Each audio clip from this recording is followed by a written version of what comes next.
이제 말씀 듣는 시간인데요. 함께할 말씀은 사도행전 9장 31절 말씀 함께 교독하겠습니다. 신약성경 203면 사도행전 9장 31절 말씀 우리 같이 한 목소리로 같이 합독하시겠습니다. 9장 31절입니다. 다 함께 찾으신 줄 알고 함께 합독하시겠습니다. 그리하여 온 유대와 갈릴리와 사마리아 교회가 평안하여 든든히 서가하고 주를 경외함과 성령의 위로로 진행하여 수가 더 많아지니라. 아멘. 성탄 추리가 이렇게 장식되어 있죠. 벌써 올 한 해가 다 끝나가는구나, 그런 생각들을 해보게 되어지고요. 여러분들이 또 오늘 말씀을 통해서 또 우리가 어디로 가고 있는가, 나는 과연 어디로 가고 있고 우리 교회는 방향을 잘 잡고 있는가 한번 생각해보는 그런 귀한 시간 되어지기 바랍니다.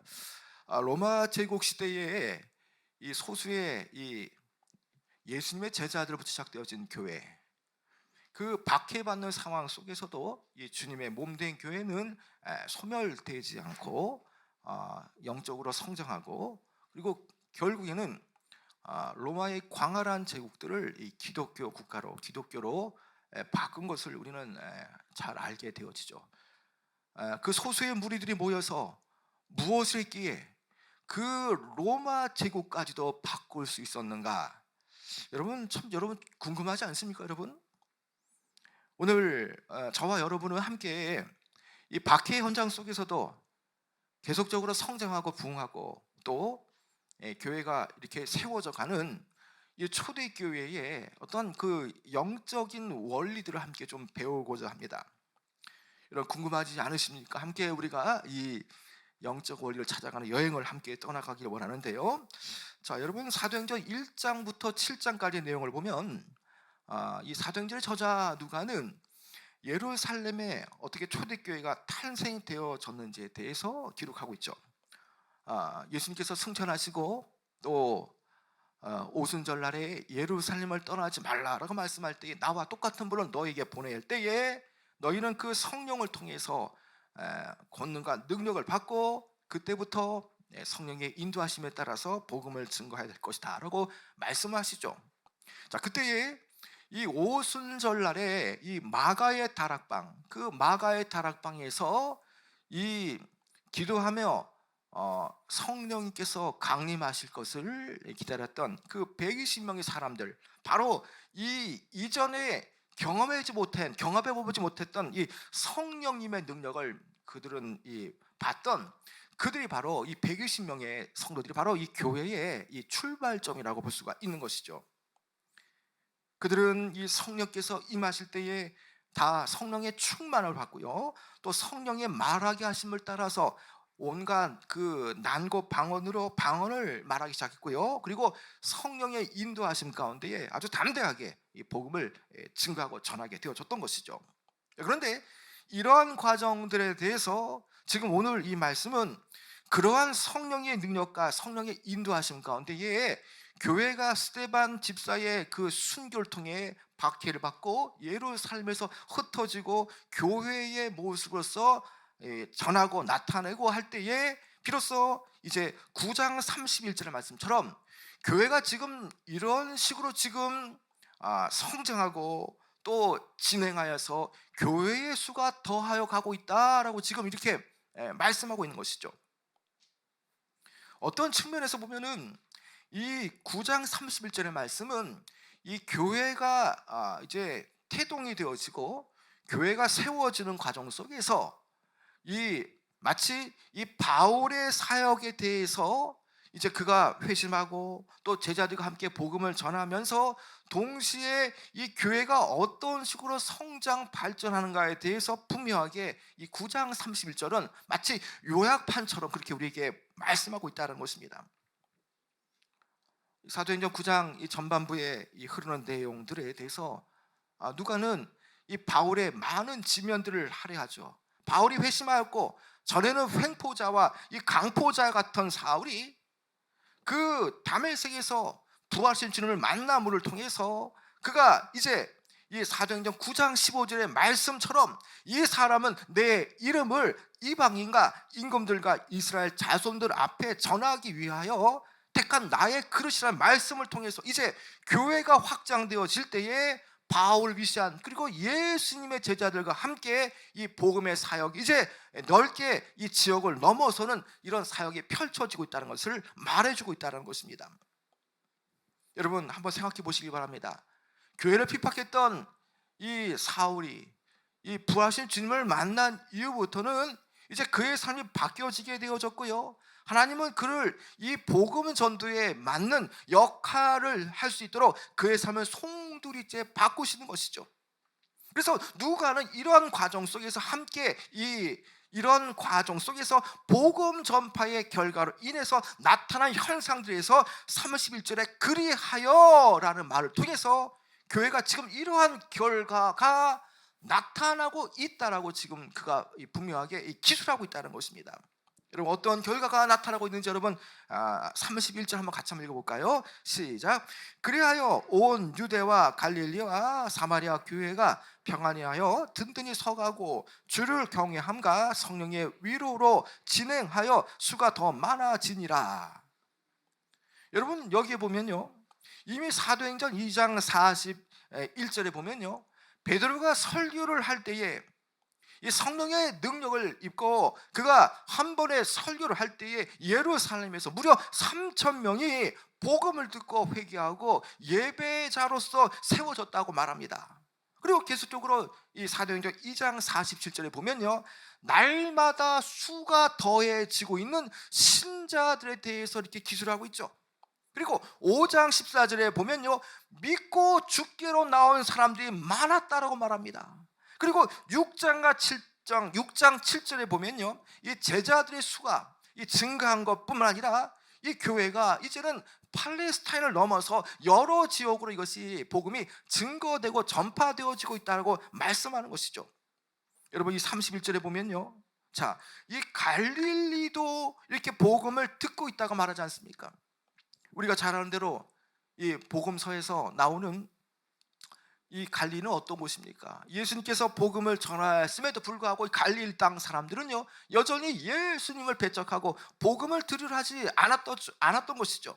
그러나 세월이 흘러서 이제 이 사도행전에 보면요, 갈릴리가 잘 나오지 않지만 이 말씀을 보니까 이 갈릴리 지역도 이제 복음 전파로 인해서 주님을 믿는 숫자가 허다하게 많았다라고 말씀하고 있죠. 바로 여기에 이 31절을 통해서 우리는 초대교회의 여러 놀라운 특징들을 우리는 살펴볼 수가 있습니다. 여러분 첫 번째 이 초대교회의 특징은요 어떻습니까? 자, 이 온 유대와 갈릴리와 사마리아 교회가 평안하여, 자, 유대 땅에도 교회가 생겨졌고요, 갈릴리 땅에도 그리고 사마리아 땅에도 교회가 생겨졌는데 그 교회가 지금 어떤 식으로 흘러가고 있습니까? 여러분 평안하여져 가고 있다는 것입니다. 평안하여져 가고 있다는 것이죠. 교회를 핍박했던 핍박자 사울이 개종하고 나서 어느새 이 외견적으로는 이 교회가 이 평안한 모습을 띠고 있습니다. 여러분 그러나 중요한 것은 이 박해의 현장 속에서 분명한 것은 하나님은 교회를 통해서 성도들을 통해서 세상이 줄 수 없는 그 평안함을 주신다라는 것이죠. 여러분 이 평안케 하는 것은요 우리의 인위적인 노력으로 아니면 우리의 이 어떤 이 합의와 어떤 이 결사체가 이렇게 해보자 이렇게 해서 만들어지는 어떤 그런 차원의 평안이 아니라는 것입니다.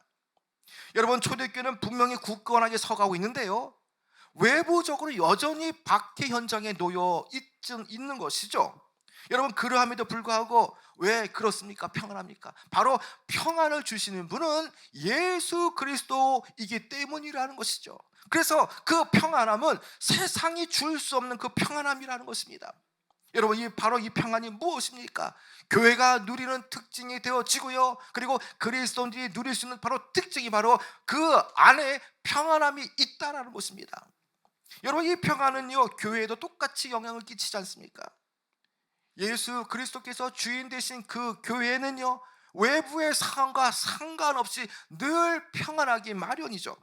그래서 초대교회부터 지금까지 이 그리스도의 교회는요 물론 핍박과 박해를 겪게 되어지지만 그러나 이 환난과 핍박 가운데도 여전히 주님의 이 말씀을 통해서, 주께서 주시는 평안함을 통해서 세상으로 환난과 핍박을 당하지만 그러나 내부적으로는요, 영적으로는요, 전혀 흔들림이 없는 평안이 그 안에 있다라는 것입니다. 여러분, 어떤 상황이 있을지라도요, 그리스도 안에 있는 사람들에게는요, 평안이 있음을 믿으시기 바랍니다. 이 평안은요, 분명 세상이 줄 수 없는 평안입니다. 그리고 이 평안은 하나님으로부터 비롯되었기 때문에 이 평안을 세상이 빼앗으려고 해도요, 그 평안을 빼앗을 수가 없기 때문입니다. 없는 것이죠. 왜 그렇습니까? 그 근원이 바로 하나님으로부터 비롯되었기 때문이라는 것입니다. 여러분, 두 번째로 이 특징을 보게 되어지면요, 이 초대교회는요, 든든히 서가는 교회였습니다. 여러분, 이 든든히 서간다라는 이 표현은 이 당시의 건축 용어로서 이 교회의 성장을 표현하는 그런 이 묘사입니다. 든든히 서가고라고 하는 이 헬라어 오이코도 무메네라는 이 의미는요, 짓다, 세우다, 뭐 빌드업한다 이런 뜻이라는 것이죠. 우리 교회 이름처럼 세워간다 그런 뜻이죠. 그런데 이 단어가 이 비유적으로 사용되어질 때는 이 교회 전체뿐만 아니라 각 교회의 지체가 세워져 가고 지어져 간다라는 것을 말합니다. 그러나 분명한 것은 이것은 지어진 것이 아니라 아직은 완성되지 않았지만 계속적으로 지어져 간다는 것을 말하는 것이죠. 여러분, 에베소서 2장 21절을 보면요, 이 바울은 이 교회를 이 건물적인 의미로 이렇게 비유하면서 그리스도 안에서 각 성도가 연결되어서 지어져 가고 있다라고 묘사합니다. 에베소서 2장 21절과 22절의 말씀을 보면은 그의 안에서, 여러분, 그의 안에서가 뭡니까? 주님 안에서란 말이죠. 주님 안에서, 그의 안에서 건물마다 서로 연결하여 주 안에서 성전이 되어가고 너희도 성령 안에서 하나님의 거하실 처소가 되기 위하여 예수 안에서 함께 지어져 가느니라 라고 말씀합니다. 여러분, 이것은 어떤 의미입니까? 예수 안에서 함께 지어져 간다라는 것입니다. 이 교회의 성도들 한 명, 두 명이 모여서 교회가 되어지는데 이 성전은 바로 완성품이 아니라 계속적으로 예수 안에 함께 거하면서 지어져 가는 것이죠. 여러분, 이 말씀의 뜻이 결국 교회가 완벽하다라는 뜻은 아니죠. 분명 주님의 교회는 두세 사람이 모여도 아무리 작은 교회라 할지라도 하나님의 성령이 있는 한 언제나 이 든든히 서가고 성장하며 건강하게 움직이는 교회입니다. 그래서 이것은 완성된 존재가 아니라 계속적으로 지어져 가는 것이죠. 성도가 처음 신앙생활 할 때와 또 지금 세월이 흘러서 신앙생활을 하는 것을 쭉 보게 되어지면 어느덧 자신도 모르게 그리스도의 형상을 닮아서 성장하고 또 이 자신 스스로는 모르겠지만 마치 이 복음의 그런 은혜를 받으면서 그가 정말 이 새로운 성령의 열매를 맺을 수 있는 사람으로 이렇게 성장하는 것이죠. 여러분, 우리 지금 이 교회도 마찬가지인 겁니다. 이 초대교회도 마찬가지인 겁니다. 완성된 건물로서가 아니라 여전히 이 당시에도 교회는 영적으로 공사 중이며 아직도 계속적으로 그리스도 안에서 성숙하게 성장하며 또 지어가야 할 그런 이 건물적인 개념이라는 것이죠. 그래서 때로는 이 교회가 연약할 수도 있습니다. 또 성도들 한 사람 한 사람이 여전히 이 부족할 수 있는 것이죠. 마치 어린아이의 모습처럼 성숙하지 않아서 연약함이 드러나고 또 이기주의가 나타나서 주변의 많은 사람들에게 상처와 아픔을 줄 수 있습니다. 그러나 이것이 다가 아니죠. 함께 그리스도 안에서 지어져 가기 때문에 물론 이러한 부분이 있겠지만 그러나 시간이 지날수록 이제 불평이 사라지고 불완전이 사라지고 하나님의 은혜로 건물이 지어 가듯이 성숙하고 또 이 믿음도 더 커져서 그리스도의 장성한 분량까지 이르게 되어지는 것을 말하는 것이죠. 여러분, 그래서 교회의 중요한 점은요, 교회가 정말 제대로 자라고 있는가가 너무나 중요합니다. 성도도 마찬가지입니다. 그리스도 안에서 정말 영적으로 잘 자라고 있는가가 너무나 중요하죠. 그러면 이처럼 평안하고 든든히 서가는 이 교회가 하는 일은 과연 무엇이겠습니까? 자, 그것은요, 자, 이 본문 말씀에서 중요한 단어, 이 동사인 이 후반절에 진행한다라는 것입니다. 여러분, 건강한 교회, 이 초대교회, 또 참교회, 우리가 초대교회를 돌아가자라는 것은 이 당시가 그래도 그나마 다른 시대보다 더 건강하고 그래도 참교회를 지향했기 때문에 초대교회로 돌아가자고 말하는데, 여러분, 이 교회가 지금 어떠한 목표를 향해서 지금 나가고 있습니까? 어떤 식으로 진행이 되고 있느냐는 것입니다. 여러분, 그것은 바로 예수님의 지상명령을 이뤄가는 것이죠. 마태복음 28장 19절과 20절에 보면요, 그러므로 너희는 가서 모든 족속으로 제자를 삼아 아버지와 아들과 성령의 이름으로 세례를 주고 내가 너희에게 분부한 모든 것을 가르쳐 지키게 하라. 볼지어다 내가 세상 끝날까지 너희와 항상 함께 있으리라 하시니라. 여러분, 바로 이것이 주님께서 교회를 향하게 하신, 교회를 향한 마지막 대위임령이라는 것입니다. 유언이라는 것이죠. 그 유언, 그리스도의 피값으로 산 그 교회가 예수님께서 이제 부활하시고 승천하시고 하나님 나라로 올라가실 때에 우리 교회를 향해서, 초대교회를 향해서 이 분부한 것이 바로 무엇이냐? 바로 이 예수님의 지상 명령을 이루라는 것이죠. 여러분, 그렇기 때문에 이것이 바로 교회가 진행되어져야 할 방향입니다. 영혼 구원을 위해서, 복음을 전파하기 위해서 나가야 하는 방향이라는 것입니다. 물론 교회가 병이 낫고 기적이 일어나고 또 축복을 받고 모든 것이 잘 되는 것이 물론 중요하기도 하죠. 그러나 이것이 다 전부가 아니라는 겁니다. 중요한 것은 이 교회를 향하신 그 유언이 예수님의 지상명령, 땅끝까지 복음을 증가하라, 대위임령을 이루는 것이죠.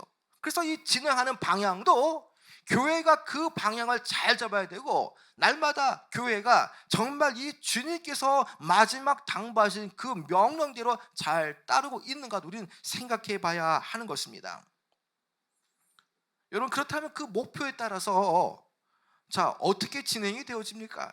자, 두 가지가 있는데요. 자, 첫 번째는요, 주를 경외함으로 진행되어져야 합니다. 나가는 방향이 올바로 가야 되는데, 자, 어떤 방향이냐? 주를 경외함을 통해서 이 교회의 방향은 진행되어져야 하는 것이죠. 주를 경외함은 바로 성도들의 삶의 특징이 되어지죠. 이것은 하나님을 경외하는 것이죠. 말 그대로 이 경외하라는 말은 하나님을 존경하고 두려워한다는 뜻입니다. 그분의 주님 되심을 인정한다는 뜻이고요, 그분을 높일 때 그분을 최고의 가치로 인정하는 뜻이고요, 나의 최대의 것을 가지고 그분을 존경하고 내가 날마다 그분을 높이는 것을 바로 이 경외라고 말할 수 있다는 것이죠. 여러분, 이 교회가 주를 경외하고 주를 존경하고 두려워하는 마음으로 진행되어질 때에 성령은 놀랍게 임하시는 것이죠. 여러분, 어떤 사람을 존경하고 사랑한다고 할 때에 자, 그 사람을 따르기가 쉽지 않지만, 그러나 그 사람을 존경하고 사랑하게 되어지면 그 사람이 이 원하는 것을 우리는 할 수 있게 되어지는 것이죠. 그리고 그와 함께하는 시간이 전혀 아깝지가 않습니다. 왜냐? 내가 존경하고 내가 사랑하는 분이기 때문에 그분과 함께하는 것, 그분이 원하는 것을 내가 하는 것 전혀 아깝지가 않다는 것이죠. 여러분, 바로 이러한 모습으로, 주를 경외하는 모습으로 교회는 진행되어지고, 초대교회 박해시대 때에도 이러한 모습으로 교회는 발전과 성장을 했다는 것이죠. 여러분, 우리가 이러한 목표를 어떻게 이룰 수 있겠습니까? 우리는요, 주를 경외함을 통해서, 그분을 존경하고 그분의 말씀 앞에 순종함을 통해서 우리가 이 교회가 이 그분이 원하시는 그런 목적을 우리는 이루어갈 수가 있는 것이죠. 자, 두 번째는요, 또 어떤 방향으로 진행되어져야 하겠습니까? 성령의 위로로 진행되어져야 합니다. 31절 하반절에 보면요, 성령의 위로로 진행하여 수가 더 많아지니라라고 말씀하죠. 여러분, 31절 하반절은요, 이 스데반의 죽음을 통해서 교회가 핍박을 받고 흩어지고 또 흩어진 성도들을 통해서 이제 각 지역에 세워진 교회를 통해서 그들이 복음을 전하고 제자를 삼으면서 교회의 성도의 수가 급격히 늘어난 데에 대해서 주를 경외함과 성령의 위로가 바로 이 교회의 발전과 성장의 원동력이었다고 지금 밝혀줍니다. 교회가 이 평안의 시기 때에 성장한 것이 결코 아니라는 것입니다. 사면으로 핍박을 당하고 우겨싸움을 당하고 어려움을 당하면서까지도 이 든든하게 서가는 그 원동력, 그 근본 원인은 바로 성령의 위로로서 그들이 진행되어졌다고 말하는 것이죠. 여기에 그 위로라고 말하는 이 헬라어 이 파라클레시스는요, 위로와 이 권면의 뜻을 포함하고 있습니다. 그런데 같은 어근이 이 파라클레토스라는 말은 우리가 잘 안 들어 성령을 파라클레토스, 또 다른 이름으로 성령을 보혜사라고 우리가 말하기도 하죠.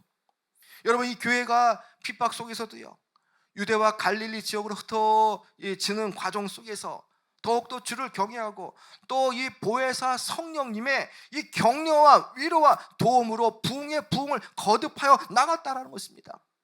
여러분, 힘들 때에 성령의 위로가 얼마나 큽니까? 성령이 주시는 그 능력과 위로가 우리에게 얼마나 큰 힘이 되어지는지 모른다는 것입니다. 그래서 교회가 이루어져 가는 과정도 결국에는 성령이 주시는 힘과 능력과 그 위로와 또 격려를 통해서 교회는 세워져 나가야 하는 것이죠.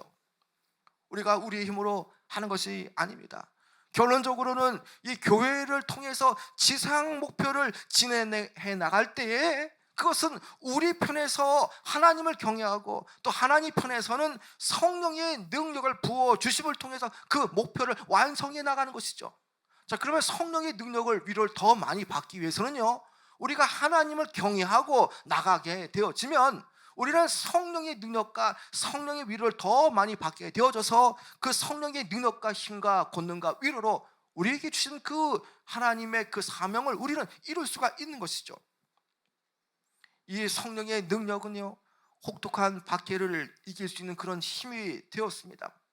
성령의 인도하심과 성령의 위로를 통해서 그들은요, 믿음으로 설 수 있었고요, 그 혹독한 박해를 이길 수 있는 그런 능력이 그들에게 있었던 것이죠. 그리고 흩어지는 가운데에도 주님께서 주셨던 그 전도자의 사명을 그들은 다 감당할 수가 있었던 것입니다. 여러분, 다 이것이 이 초대교회만 국한된 것이 아니지 않습니까? 모든 시대마다 모든 교회마다 이렇게 주를 경외함을 통해서 성령의 위로가 있던 그런 시대가 다 있었다는 것입니다.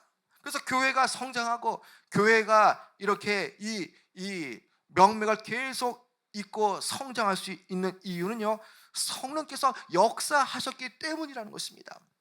여러분, 무슬림의 이 지하 교회들, 아니면 북한의 교회들, 아니면 이 예전에 그 문화 대혁명 모태이동 시대 때에 이 중국의 교회들이 얼마나 핍박을 받았습니까?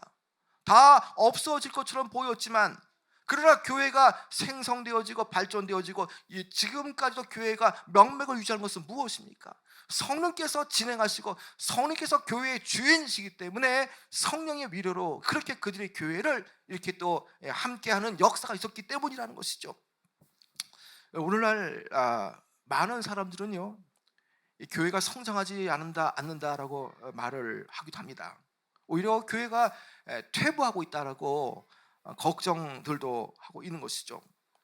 여러분, 왜 이처럼 한국 교회가 이 초대교회처럼 진행하지 못하고 앞으로 나가지 못하고 오히려 뒤로 물러서고 있느냐는 것입니다. 여러분, 그것은요, 성령을 의지하지 않기 때문이라는 것이죠. 성령을 의지하지 않으면 결국에는 사람의 힘, 인간의 힘을 의지할 수밖에 없습니다. 그러나 인간의 힘으로 의지하면요, 결국 실패와 퇴보밖에 없다는 것이죠. 여러분, 교회가 한창 성장되지 않을 때에 이 신학교의 그 커리큘럼 가운데에 이 교회 성장학이라는 이 과목이 이렇게 생겨지게 되었습니다. 이 교회가 성장하지 못하니까 이 피터 와그너 박사에 의해서 플로 신학교에서 만들어진 이 교회 성장학이 한때는 교회의 숫자를 성장시키고 또 부흥하기 위해서는 일반 사회 기업의 어떤 성공 경영법과 어떤 마케팅적 기법을 가지고 이것이 함께 이 혼용이 되어서 이렇게 부흥하는 방식의, 성장하는 방식이 이런 부분이었다는 것입니다. 그러나 이런 잘못된 교회 성장학의 범람으로 인해서 나타난 현실이 무엇입니까?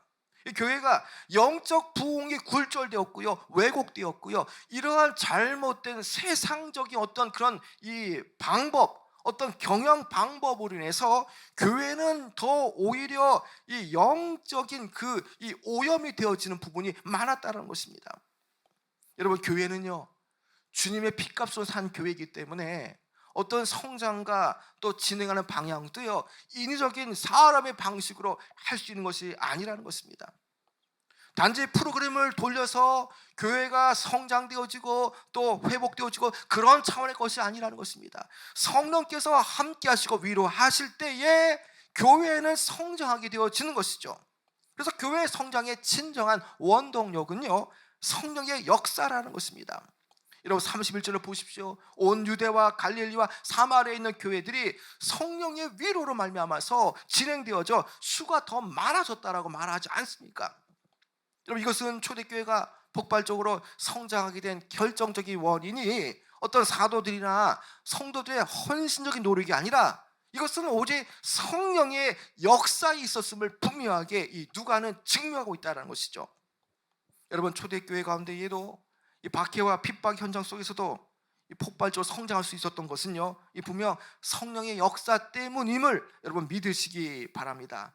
성장과 부흥도요, 성령님이 하셔야 됩니다. 부흥되지 않는다, 어렵다 말을 하지만 그러나 정말 그 안에 성령님을 의지하고 성령의 위로와 성령의 부어침이 있으면요, 그리고 성령의 나타나심과 임하심이 있으면요, 결국에는 교회는 주님의 것이기 때문에 그렇게 성장할 수밖에 없다라는 것입니다. 여러분, 이제 좀 말씀을 좀 맺도록 하겠습니다. 여러분, 오늘 이 말씀은요, 우리가 너무나 궁금한 말씀처럼 그 박해와 핍박 속에서 어떻게 교회가 그렇게 세워져 가고 또 이 로마 시대의 중기 때에는 그 적은 소수의 무리들이, 제자들이 어떻게 로마라고 하는 그 대제국마저도 기독교 국가를 만들 수 있었는가에 대한 그런 의문을 우리에게 분명하게 알려주는 것이죠. 여러분, 이것은 정말 이 박해 가운데에도 교회가 점점 왕성해지고 제자의 수가 많아지고 든든해져 가고 있다라는 이 부분에 대한 이 오늘 말씀은 요약입니다. 여러분, 이 요약은요, 교회를 향한 하나님의 일하심을 기뻐하며 마치 그 승전가를 부르는 이 후렴과 같은 역할을 하는 것이죠. 오늘 이 살펴본 몇 가지를 보면요, 이 교회는 이 튼튼하게 세워져 가는 그런 이 교회라는 것을 알게 되어지죠. 또 든든하게 서가는 이 교회라는 것을 알게 되어집니다. 그리고 주를 경외하는 그런 이 살아있는 공동체고요, 하나님의 이 영이 공급해 줄 수 있는 그런 위안을 받는 성령의 공동체라는 것을 우리가 알게 되어집니다. 바로 이러한 이유 때문에 이러한 교회, 세상의 어떤 조직이라든지 세상의 어떤 그런 그런 클럽과 달리 이러한 독특한 구성이 있기 때문에 이 타인들의 거부와 신앙의 이 박해가 컸음에도 불구하고 교회는 여전히 성장하고 교회는 여전히 배가 되어지고 교회는 계속적으로 지금까지 끝까지 명맥을 유지하고 있다는 것을 우리는 알게 되어지죠. 여러분, 성령이 함께했던 이 교회의 진면목을 여러분 한번 보시기 바랍니다. 우리가 너무나 잘 아는 말씀이죠. 사도행전 4장 31절과 32절에 보면요, 빌기를 다하매 모인 곳이 진동하더니 무리가 다 성령 충만하여 담대히 하나님 말씀을 전하니라. 믿는 무리가 한 마음과 한 뜻이 되어 모든 물건을 서로 통용하고 자기 물건을 자기 것이라고 하는 이가 하나도 없더라라고 말씀합니다. 여러분, 이것은 공산주의 방식이 아닙니다. 이것은 서로 성령 충만하니까 하나님께서 그 마음에 한 마음과 한 뜻을 주니까 어려운 성도들에게 내 물건을 나누고 통용하고 또 나누어 준 것에 대해서 결코 자기의 재물이라고 여기지 않는 것, 바로 이것이 무엇입니까? 성령의 위로가 있는 교회, 성령이 충만한 교회, 그리고 주를 경외함을 통해서 성령의 능력을 받은 교회는 이러한 모습이 있다는 것입니다. 여러분, 초대교회가 다 성령 충만하지는 않았을 겁니다. 그러나 대체로 성령 충만함을 통해서 이 교회 안에 성령의 역사가 있었고요, 또 그들이 성령의 인도하심을 받아서 담대하게 하나님의 말씀을 전하게 되었고요, 그리고 믿는 무리들이 다 한 마음과 한 뜻이 되어서 모든 물건을 서로 통용하고 자기 재물을 자기의 것이라고 여기지 않는 그런 놀라운 일이 바로 초대교회의 단면이라는 것입니다. 여러분, 왜 그렇습니까? 성령의 위로로 진행되어지니까 이런 일이 생겼습니다. 주를 경외하다 보니까 성령의 역사가 그들 안에 드리워졌다라는 것입니다. 여러분, 성령이 이끄시는 교회, 성령이 진행하는 교회를 우리가 이렇게 보면서 여러분, 우리가 이런 교회를 좀 닮아가야 되지 않겠습니까? 여러분, 이 내용을 보면 정말 천국을 보는 듯 우리는 느껴지는 것이죠. 그리고 이 핍박과 고난의 현장 속에서도 오히려 성도의 수가 줄어들었을 텐데, 그와 달리 핍박의 현장 속에서도 오히려 이 성도의 수는 더 많아졌다라고 말씀하지 않습니까? 여러분, 더 어려울 때일수록 우리는 기도해야 되고요, 성령을 의지해야 되고, 마땅히 빌바를 구하면서 성령의 위로와 능력을 우리는 경험해야 우리 교회가 살 수가 있는 것입니다. 성도도 마찬가지입니다. 이 어려운 시대에 얼마나 어렵습니까? 눈을 뜨면 안 된다, 어렵다, 다 포기된다, 부정적인 얘기들이 가득하죠.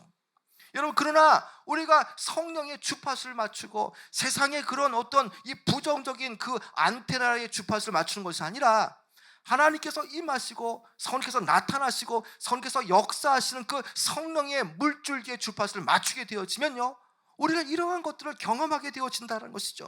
그래서 교회가 평안해지고, 물론 교회 문을 나가게 되었지만 여러 가지 많은 걱정과 염려가 있지만, 그러나 그들 마음속에는요, 그 성령께서 주시는 그 평안이 있다는 것이죠.